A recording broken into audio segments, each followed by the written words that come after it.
کہتے ہیں ایک بادشاہ کو دو باز تحفے میں ملے۔ اس نے اتنے خوبصورت پرندے کبھی نہیں دیکھے تھے۔ بادشاہ نے دونوں پرندے اپنے ملازم کو دیے کہ وہ ان کی تربیت کرے۔ ایک دن ملازم نے بادشاہ کو بتایا کہ ایک پرندہ اونچی اڑان اڑ رہا ہے اور دوسرا جس دن سے آیا ہے اپنی شاخ سے نہیں اڑ پا رہا۔ بادشاہ نے مملکت کے تمام معالجوں اور جادوگروں کو طلب کر لیا لیکن کوئی اس باز کو نہ اڑا سکا۔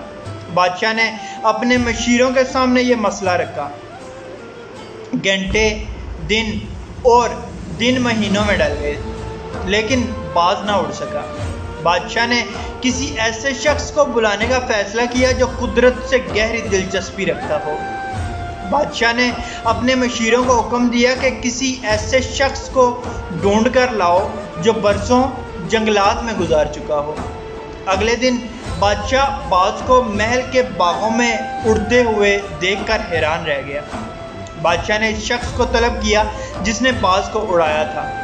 اس شخص کو بادشاہ کے سامنے پیش کیا گیا۔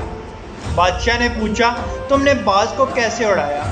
وہ مسکرا کر بولا، میں نے وہ شاخ کاٹ دی جس پر باز بیٹھا تھا۔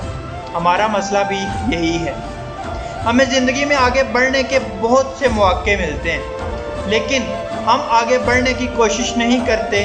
ہم نئے تجربوں سے گھبرا کر آگے بڑھنے کا حوصلہ کھو دیتے ہیں، حالانکہ یہی آزمائشیں اور نئے تجربے ہی ہماری کامیابی کا سبب بنتے ہیں۔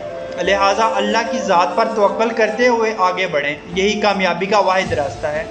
اللہ کریم آسانیاں حاصل اور تقسیم کرنے کا شرف عطا فرمائے، آمین، جزاک اللہ۔